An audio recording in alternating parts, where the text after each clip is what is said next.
Hi dears, welcome to our channel. যদি আমাৰ চেনেলটিৰ ভিডিঅ'সমূহে আপোনালোকে কিবা নহয় কিবা ধৰণে উপকৃত কৰে, যদি ভাল পায় প্লিজ সাবস্ক্ৰাইব কৰিব। এতিয়া আহক আমি আমাৰ আজিৰ ভিডিঅ'টি আৰম্ভ কৰোঁ। ইয়াত আমি most challenging 10 GK on Indian authors and books এই বিষয়ে আলোচনা কৰিম। আমাৰ ভাৰতবৰ্ষৰ বিখ্যাত 10 গৰাকী লিখক আৰু তেওঁলোকৰ 10খন কিতাপৰ বিষয়ে আমি জিকে আকাৰে আলোচনা কৰিম। আৰু এইবোৰ প্ৰশ্ন most important question, গতিকে এটা বিভিন্ন ধৰণৰ পৰীক্ষাত অহা কুৱেশ্যন তাৰ পৰা সিলেক্ট কৰা হৈছে। সো আমি এতিয়া আৰম্ভ কৰিম কুৱেশ্যন নম্বৰ 1, প্ৰশ্ন 1 নম্বৰ প্ৰশ্ন। সো 1 নম্বৰ প্ৰশ্নত কোৱা হৈছে 1 নম্বৰ প্ৰশ্নত কোৱা হৈছে যে who is the author of the book Conquest of Self? Conquest of Self নামৰ গ্ৰন্থখনৰ লেখক কোন? অপচন হিচাপে ইয়াত দিয়া আছে A. Jawaharlal Nehru, B. Mahatma Gandhi, C. Rabindranath টেগৰ আৰু D আছে S. ৰাধাকৃষ্ণন। আৰু এইসমূহৰ ভিতৰত শুদ্ধ উত্তৰ হ'ব option number B. Mahatma Gandhi. Conquest of self নামৰ গ্ৰন্থখনৰ লেখক আছে মহাত্মা গান্ধী। এতিয়া আহক কুৱেশ্যন নম্বৰ 2। কুৱেশ্যন নম্বৰ 2 কি দিয়া আছে? কুৱেশ্যন নম্বৰ 2 দিয়া আছে who wrote the book Post Office? এইটো আটাইতকৈ ইম্পৰ্টেণ্ট কুৱেশ্যনৰ ভিতৰত এটা। who wrote the book Post Office? Option হিচাপে ইয়াত দিয়া আছে A. Swami Vivekananda, B. Radhakrishnan, C. Jaishankar, D. Rabindranath টেগৰ। আৰু এই অপচনসমূহৰ ভিতৰত শুদ্ধ অপচনটি বা শুদ্ধ উত্তৰটি হ'ল অপচন নম্বৰ D. ৰবীন্দ্ৰনাথ টেগৰ। পোষ্ট অফিচ নামৰ গ্ৰন্থখনৰ লেখক আছিল ৰবীন্দ্ৰনাথ টেগৰ। এতিয়া আহিছোঁ আমি কুৱেশ্যন নম্বৰ 3 লৈ। কুৱেশ্যন নম্বৰ 3 দিয়া আছে The book Citizen and Society is written by Citizen and Society নামৰ গ্ৰন্থখন কোনে লিখিছিল? Citizen and Society নামৰ গ্ৰন্থখন কোনে লিখিছিল? অপচন হিচাপে দিয়া আছে A. Pranab Mukherjee, B. Hamid Ansari, C. Nandan Nilekani, D. Satyajit ৰায়। ইয়াৰ শুদ্ধ উত্তৰটি হৈছে option number B. Hamid Ansari. Citizen and society নামৰ গ্ৰন্থখনৰ লেখক আছিল হামিদ আনচাৰী। ইয়াৰ পিছত আহিছোঁ আমি কুৱেশ্যন নম্বৰ 4। কুৱেশ্যন নম্বৰ 4ত দিয়া আছে কি দিয়া আছে? The great Indian novel is authored by, অপচন হিচাপে দিয়া আছে A. Chitra Banerjee, B. Arvind Adiga, C. Shashi Tharoor, D. Vikram Seth.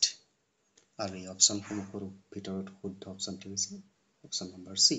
Shashi Tharoor. Great Indian novel গ্ৰন্থখনৰ লেখক শশী থাৰুৰ। ইয়াৰ পিছত আছে question number 5। The Unseen Indira Gandhi is written by, অপচন হিচাপে দিয়া আছে Jairam Naresh, B. Doctor K.P. Mathur, C. Doctor Ina Subharana, D. সন্তোষ সিং। এই অপচনসমূহৰ ভিতৰত শুদ্ধ অপচনটি হৈছে option number B. Doctor K.P.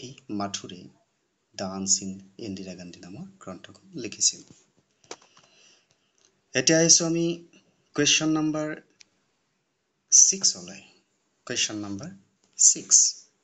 Question number 6 ত দিয়া আছে the book 1984 is written by option হিসাবে দিয়া আছে R.K. Narayan, B দিয়া আছে Sukhbant Singh, C দিয়া আছে George Orwell, D দিয়া আছে Vikram Seth। আৰু এই অপশন সমূহৰ ভিতৰত শুদ্ধ অপশনটি হৈছে C নম্বৰ অপশন জৰ্জ অৰ্নেল। 1984 নামৰ গ্ৰন্থখন ৰচনা কৰিছিল। ইয়াৰ পিছত আহিছো আমি question number 7। question number 7 ত দিয়া আছে who is the author of the book namesake। namesake নামৰ গ্ৰন্থখনৰ লেখক কোন আছিল? অপশন হিচাপে দিয়া আছে A. Kiran Desai, B. Chetan Bhagat, C. Arundhati Roy, D. Jhumpa Lahiri। এই সমূহৰ ভিতৰত শুদ্ধ অপশনটি হৈছে option number D, Jhumpa Lahiri। Jhumpa Lahiriয়ে namesake নামৰ গ্ৰন্থখনি লিখিছিল। এতিয়া আহক question number 8 লৈ। question number 8 লৈ আহক। question number 8 ত কোৱা আছে who wrote how did Modi won India। important question, how did Modi won India নামৰ গ্ৰন্থখনৰ লেখক কোন আছিল? ইয়াত অপশন হিচাপে দিয়া আছে A number option S. Chandrasekhar, B number option B number option Rajdeep Sardesai, C number option Anjana Kaishap, D number option Deepak Chaurasia। আৰু এই সমূহৰ ওপৰত শুদ্ধ উত্তৰটো হৈছে option number B, Rajdeep Sardesai How did Modi won India নামৰ গ্ৰন্থখন লিখিছিল। এতিয়া আহক 9 নম্বৰ question।